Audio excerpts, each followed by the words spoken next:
Bonjour, bienvenue dans le podcast L'histoire des Germains, des Francs et des Mérovingiens, le podcast dédié à l'histoire de France durant le premier millénaire. Je m'appelle Xavier Je m'appelle Romain. Et je m'appelle JC. et ce podcast est notre création pour les passionnés d'histoire. Et n'hésitez pas à nous écrire ou à nous laisser une appréciation sur votre application de podcast. On aime les feedbacks. Ceci est l'épisode 9, une fin sévère. Nous remercions chaleureusement Publius Cornelius pour tout ce qu'il nous a transmis et nous laissons Tacite derrière nous afin d'attaquer plus en détail l'irruption des Francs dans l'histoire telle qu'elle est racontée au travers des chroniques romaines. Nous l'avions déjà dit, ce sont en effet les Romains qui vont nous faire découvrir ce peuple dès la deuxième partie du IIIe siècle. Enfin bientôt, quoi. Car avant même de rentrer dans le vif du sujet, nous allons devoir regarder plus en détail la période qu'on appelle la crise du IIIe siècle à Rome, période durant laquelle nos héros vont se révéler. Une vingtaine d'années avant la première mention des Francs dans les textes. Car avant même d'aborder les Francs à proprement parler, c'est tout le monde germanique qui se met à taper aux portes de l'Empire romain vers 230-240, au point de revendiquer un rôle de premier rang dans l'histoire de Rome. Et si on en croit les auteurs romains, en tout cas certains d'entre eux, car les rapports sur cet événement sont pour le moins confus. Notre histoire se déroule un après-midi de mars 235 dans un campement militaire au bord d'une voie romaine qui relie Metz à Mayence, dans un petit village du nom moderne de Bretzenheim, qu'on appelle à l'époque Vicus Britannicus. Vicus se trouve à quelques kilomètres au sud de la ville moderne de Mayence, sur la rive gauche du Rhin donc, à l'extrémité de l'Empire romain, au bord d'un petit ruisseau qui se jette dans le Rhin, un peu plus au nord. Le campement temporaire d'une armée a été établi. C'est là donc que s'est arrêtée une troupe d'élite qui remonte de Rome depuis plusieurs semaines pour rejoindre plusieurs légions stationnées par ici sur la frontière. Ces légions ont bien besoin de renforts de troupes expérimentées, car ce sont des troupes encore vertes, constituées cette dernière année pour contrer au mieux les menaces locales. En effet, les Germains ont décidé d'attaquer la frontière avec une régularité déprimante depuis plusieurs années maintenant. Et cette aggravation des troubles est telle que la légion locale ne peut que la contenir difficilement, mais pas régler le problème. La menace germanique est devenue, en 235, un véritable point d'attention pour Rome qui ne peut plus être mis de côté. Un problème qui demande l'attention de l'empereur lui-même. Et c'est donc l'empereur qui amène les troupes de renfort et qui s'arrête à quelques kilomètres de la grande base fortifiée de Mayence. Mayence qui sert depuis plus de 2 siècles de base stratégique pour l'armée romaine. Une légion, la 22e, y est stationnée généralement et garde ce point stratégique. Mayence, Mogontiacum, comme on l'appelle alors, mais on va utiliser le mot moderne par simplicité, est une cité fortifiée extrêmement importante. La véritable frontière, elle, se trouve un peu plus au nord, côté rive droite du Rhin. C'est un ensemble de fortifications qu'on appelle le limes, qui surveille la longue bordure que l'Empire a tracée entre son territoire et celui des tribus germaniques.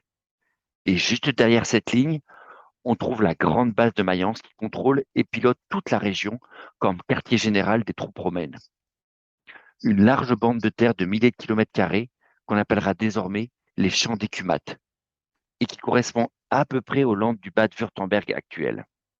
Une grande zone romanisée donc qui s'enfonce comme un coin dans la Germanie indépendante et qui permet rapidement à Rome d'intervenir entre le Rhin et le Danube. Et c'est donc vers Mayence que la troupe se dirige progressivement pour rejoindre la 22e Légion en ce jour de printemps. Le campement de Vicus vient d'être établi par les soldats pour servir de quartier général à l'armée de renfort dans son ensemble. Et c'est là, au centre du camp, qu'on trouve visible pour tous une magnifique tente ouverte. Car à la tête de la troupe en provenance de Rome, c'est l'empereur lui-même, Sévère Alexandre, qui commande. C'est pour lui que les légionnaires ont monté la grande tente de commandement central. Et en cet après-midi de mars, Sévère Alexandre, appelons-le l'empereur Alex pour faire simple, décide de se retirer dans sa tente après son repas pour une sieste. Et oui, tout simplement une petite sieste de l'après-midi. Mais cette sieste ne va pas durer longtemps, malheureusement pour l'empereur Alex, car plusieurs soldats romains, enfin sans doute, car certaines sources indiquent qu'ils seraient peut-être gaulois, plusieurs soldats donc vont en tout cas interrompre ce moment et transporter l'Empire romain dans une nouvelle ère. Oula, tu pars sur les chapeaux de roue. Aide-moi donc à remettre un peu les choses dans leur contexte en faisant un petit retour en arrière pour reboucler avec Tacite et son Germania. Si on se trouve maintenant en 235, soit 150 ans après les écrits de notre sénateur, qu'a-t-il pu bien se passer entre l'Empire romain et ses voisins pour en arriver là? Tout n'a sans doute pas été un long fleuve tranquille depuis que Tacite a écrit la Germanie, alors que l'empereur Trajan renforçait le limès sur la frontière. Alors commençons par Rome et ses empereurs d'abord. À première vue, l'Empire romain reste l'Empire romain. Une force de frappe militaire extraordinaire, une économie, des infrastructures, une organisation civile et militaire sans aucune comparaison possible avec celle des tribus germaniques d'outre-Rhin. Et à sa tête, un empereur qui commande à des centaines de milliers d'hommes, prêt à massacrer tous les ennemis qui oseraient défier la louve. Et aussi une infrastructure logistique sans pareille pour acheminer matériel et nourriture à ses hommes et les soutenir dans toutes leurs opérations. Rome reste, plus que jamais, la force dominante de tout le continent, étendant son empire de la Bretagne, c'est-à-dire l'Angleterre moderne, jusqu'à l'Afrique du Nord et aux portes du Proche-Orient. Mais si on gratte un peu la surface, on réalise qu'on a changé d'époque entre 98 et 235, et que la Rome du début du IIIe siècle est assez différente de celle du fin du premier, notamment pour ce qui est du rôle de l'empereur et de son armée. Le deuxième siècle, dont nous avons parlé seulement du début avec le coup d'éclat qui renverse Domitien et les écrits de Tacite, sera considéré comme l'âge d'or de Rome, avec une succession d'empereurs assez compétents qui amènent l'Empire à son apogée territorial et à un degré de puissance maximum. Un long siècle de stabilité à l'intérieur de l'Empire et d'expansion des limites avec la conquête de la Mésopotamie et de la Dacie, c'est-à-dire la Roumanie actuelle. De bons empereurs, des patriciens justes et efficaces, qui se succèdent sur le trône et qui sélectionnent avant leur mort leurs successeurs sur la base du mérite. Les Trajans, les Hadriens, les Marc Aurèle, jusqu'à Commode. Commode, le méchant empereur du film Gladiator, le fils turbulent de Marc Aurèle justement, qui ne finit pas dans l'arène comme au cinéma, mais disparaît quand même comme son lointain prédécesseur Domitien. Les auteurs, qui lui sont tous hostiles, peut-être à tort, le décrivent comme un paranoïaque et expliquent donc que son entourage l'assassine pour éviter d'être eux-mêmes mis à mort par un empereur aussi désaxé que Joaquin Phoenix dans le fameux film. Enfin, ça, c'est la légende noire que nous laissent des auteurs tous liés au Sénat et qui le détestaient cordialement. Spoiler alerte, ça finit pas comme dans Gladiator, et on n'a pas un happy end avec le jeune neveu qui monterait sur le trône, acclamé par la foule et le Sénat, pour relancer un nouvel âge d'or. J'espère que vous ne nous en voudrez pas trop si vous n'avez pas vu ce film, fort divertissant cependant. Non seulement il n'y a plus d'âge d'or, mais ça fait longtemps que Commode a fait exécuter sa propre sœur et ses neveux sont morts et enterrés. Pas cool. Et malheureusement, l'histoire, la vraie, c'est souvent pas cool. Et on n'est pas dans le monde des bisounours non plus. Faut que ça soit dit. La vérité, c'est qu'après Commode et les bons empereurs, c'est une bonne guerre civile bien sanglante qui s'annonce entre plusieurs prétendants romains réclamant ou s'emparant très temporairement du trône avec l'assentiment de la garde prétorienne. Et personne ne s'occupe du bien-être des paysans, ni des gladiateurs, qui n'ont pas leur mot à dire d'ailleurs. En tout cas, une période troublée qui dure quelques années. Mais jusqu'à quand au juste? La solution prend la forme d'un gouverneur de province, un général romain d'origine africaine appelé Septime Sévère, qui va finir par rentrer dans la partie et changer totalement les règles du jeu. Car Septime Sévère va non seulement prendre le pouvoir à la suite de Commode et de ses successeurs, mais aussi fonder une véritable dynastie qui dominera Rome pendant presque 40 ans et dont le jeune empereur Alex sera le lointain et dernier successeur, même s'ils n'ont pas une goutte de sang en commun en fait. Septime est né en Libye actuelle, d'une famille descendante d'immigrés romains et marié à des locaux.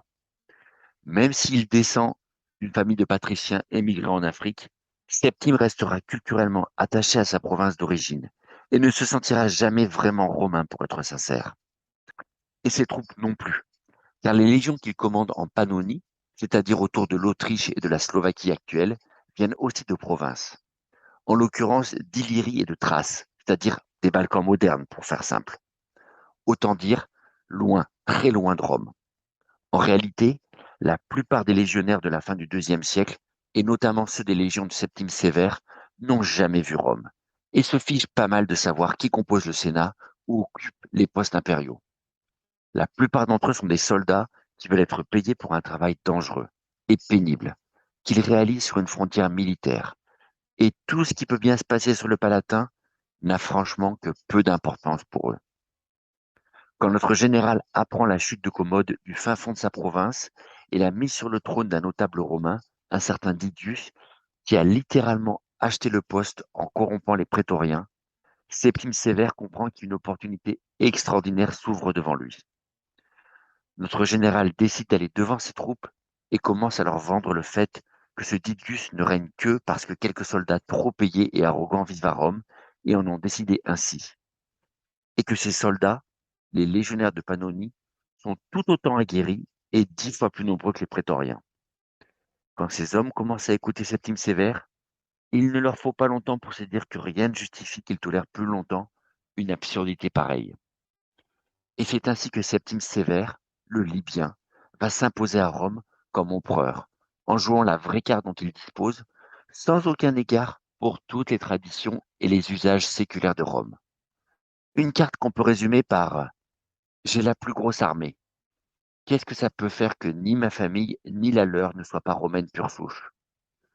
Quoi qu'en pensent les prétoriens, qu'il va purger des meneurs avant de recomposer complètement cette troupe, avec notamment des Illyriens, quoi qu'en pense le Sénat romain et leur condescendance envers ce provincial libyen, Sénat qu'il va totalement ignorer d'ailleurs.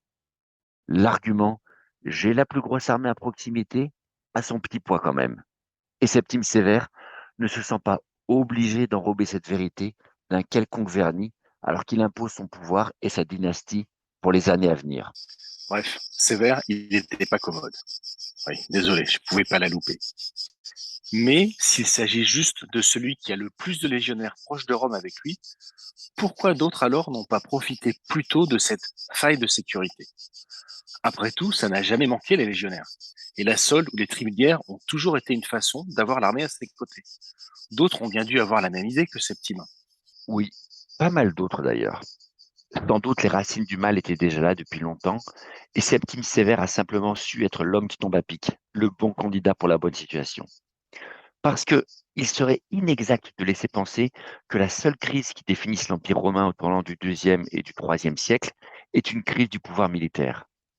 La plupart des historiens voient un confluent de différents problèmes s'accumuler tout au long de cette période, allant de crises économiques à de grandes épidémies qui ont décimé l'Empire et ses armées par moments. Une crise qui est donc tout autant démographique que monétaire, avec un système financier qui est totalement emballé du fait d'une inflation incontrôlée. Phénomènes qui ont dû jouer aussi dans la fin du fameux âge d'or. En plus, les menaces extérieures, que ce soit au nord avec les Germains, mais aussi le début de la menace des Goths sur le Danube et enfin à l'est avec l'Empire sassanide, mettent une pression supplémentaire sur les frontières. Donc soyons honnêtes, à l'arrivée de Septime Sévère sur le trône, l'Empire romain va mal. Son économie fonctionne mal, les épidémies ont frappé de plein fouet cette civilisation urbaine et son système politique s'est déréglé. Ok. Donc, le coup d'État de Septime Sévère, appelons ça comme ça, est aussi arrivé à une époque qui l'a rendu possible. Un empire romain qui n'aurait pas été malade d'une certaine manière n'aurait pas créé les conditions favorables pour un tel événement. Donc le catalyseur a été Septime Sévère. Mais si ça n'avait pas été lui, la transformation était en route de toute façon. C'est bien ça? Oui, sans doute. Mais quel que soit le poids des différents facteurs derrière la transformation de l'Empire romain à partir de 197, la période qu'ouvre Septime Sévère se caractérise d'une manière qu'on peut résumer assez simplement en fait, sous l'angle de ses priorités. En gros, la politique impériale mise en œuvre par cet empereur peut se résumer par sa propre formule, que lui prête l'auteur Dion Cassius à l'intention de ses héritiers, je cite. Vivez en bonne intelligence, enrichissez les soldats et méprisez tous les autres hommes. Septime est arrivé au pouvoir par l'armée, puis l'étranger à l'accent et à la figure vraisemblablement loin des attentes des nobles romains. Et il compte bien rester en haut de la pyramide grâce au soutien indéfectible de celle-ci. Et de l'armée romaine, il va faire son armée. Une armée qu'il cajole, qu'il soutient et qu'il privilégie en tout. Du genre, l'Empire romain dans son ensemble, que ce soit les sénateurs, les paysans, ou ça va sans dire, les esclaves, peuvent tous aller au diable. Tant que l'armée est contente, Septime Sévère est d'accord avec ça. Alors même si son règne ne se caractérise pas par de nombreuses réformes administratives ou une transformation radicale du rôle du Sénat, le culte de l'empereur prend une autre dimension pour soutenir le pouvoir impérial. Les réformes militaires de Septime Sévère sont la marque de ce règne. Et ces réformes seront poursuivies par ses successeurs comme Caracalla ou Elagabal, mais en gros, on peut observer deux grands phénomènes. D'abord, on l'a dit, la garde prétorienne est totalement réorganisée et son recrutement est maintenant ouvert à tout l'Empire. Chaque soldat méritant peut la rejoindre et Septime Sévère va la truffer notamment, mais pas seulement d'Illyriens qui lui sont totalement dévoués. D'ailleurs, l'ouverture concerne l'armée dans son ensemble, qui va être dirigée désormais par les meilleurs officiers. Septime Sévère s'assure de l'ouverture large des grades de l'armée aux autres ressortissants de l'Empire en supprimant les vieilles distinctions qui réservaient les commandements aux seuls patriciens romains. Et ensuite, pour faire simple, le deuxième phénomène est une bonne politique salariale qui va améliorer sensiblement la vie du soldat. La solde des légionnaires est relevée de moitié d'un coup. Eh oui, comme ça, 50% d'augmentation du jour au lendemain. Première augmentation depuis notre fameux Domitien d'ailleurs. Et cette augmentation sera poursuivie par ses successeurs. Et ce n'est pas tout. Septime officialise un système d'annone militaire, c'est-à-dire une organisation impériale dédiée à nourrir et à équiper gratuitement le soldat romain, partout dans l'Empire. Légionnaire trop souvent livré à lui-même pour se ravitailler. Rien n'est trop beau ou trop cher pour son armée. Septime Sévère met le paquet pour s'en assurer la fidélité et pas seulement par des distributions monétaires. Il instaure par exemple l'autorisation de se marier et de fonder une famille pendant le service. Il décide de la distribution d'un anneau d'or à tous les vétérans, distinction réservée traditionnellement aux chevaliers comme le père de Tacite. C'est le grand soir pour la troupe romaine. Donc, si je comprends bien ce que tu dis, Septime Sévère est celui qui restera dans l'histoire de Rome comme celui qui non seulement s'est appuyé sur l'armée pour prendre le pouvoir, mais qui, en retour, a placé cette armée aux véritables commandes de l'Empire. Remarque, d'une certaine façon, on pourrait dire que c'est simplement justice, puisque c'est l'armée qui a étendu et protégé cet empire pendant des siècles, plus que le Sénat ou les prétoriens. Et puis, je suis sûr que cette transformation était en gestation depuis longtemps, puisque l'armée romaine avait basculé dans un recrutement massif hors de la péninsule italienne depuis des lustres, avec des professionnels de la guerre motivés uniquement par la solde et par aucun espèce d'idéal républicain. Si c'est lui qui a appuyé sur le bouton, comme nous dirions aujourd'hui, alors rendons à César ce qui est à César. Mais comme tous les choix, il y a forcément des conséquences. Avait-il tout bien prévu ou est-ce parti en sucette et au bout de combien de temps? Soyons justes, l'Empire romain est devenu une dictature militaire depuis longtemps. Mais disons que Septime Sévère lui fait passer un cap. Avec lui, le Sénat semble définitivement muselé, avec un pouvoir exclusivement aux mains de la puissance militaire. Et cette accélération a des conséquences pour Rome, conséquences qui ne vont pas tarder à se faire sentir. La première conséquence, c'est évidemment que tout cela a un prix, un sacré prix même. Cette nouvelle politique, renforcée par une augmentation de la taille de l'armée, qui va bientôt atteindre 33 légions disséminées à travers l'Empire, va commencer à peser lourdement sur les finances de Rome. Mais rappelez-vous, Septime Sévère a fait le choix de servir et de servir quasi uniquement son armée. Alors au diable les sénateurs et les paysans. Les impôts vont être augmentés de manière drastique par ses soins et celui de ses successeurs pour que ces chers légionnaires restent attachés à l'empereur envers et contre tout. Une armée qu'il choisit, mais qui a aussi un rôle décisif dans la défense du limes impérial, sous pression de toutes parts. L'économie en prend donc un sacré coup et l'inflation repart à un rythme effréné, en ruinant les petits paysans et les artisans dans tout l'Empire qui se retrouvent pressurés de taxes. Mais bon, Si Marcus, dans sa ferme, n'a plus que ses yeux pour pleurer une fois que le collecteur d'impôts est passé, eh bien, pour paraphraser un dictateur fameux du XXe siècle, Marcus, combien de légions? La bizarrerie de la situation, c'est que la crise monétaire est souvent vue comme une cause de désordre dans l'Empire. Une crise qui explique partiellement la prise de pouvoir encore plus autoritaire et directe de l'armée avec Septime Sévère. Un pouvoir fort, seul capable de prendre les rênes de l'État pour imposer des mesures radicales pour essayer de stopper l'inflation et la perte de valeur de monnaie, comme de remettre le système fiscal d'aplomb. Mais en réalité, cette prise de pouvoir nécessite une somme d'argent considérable à trouver pour satisfaire la troupe qui soutient le régime. Légionnaires qu'il faut bien rémunérer pour assurer leur fidélité. Toute l'armée a compris qu'ils ont moins besoin de l'empereur pour les payer que l'empereur a besoin d'eux pour survivre. La solution au mal qui est la prise de contrôle de l'État par l'armée semble peut-être être une bonne idée sur le coup. Un surcroît d'autorité pour faire fonctionner la machine qu'est l'Empire. Mais sur le long terme, c'est en fait l'inverse qui semble se produire avec une augmentation des problèmes monétaires à partir du IIIe siècle.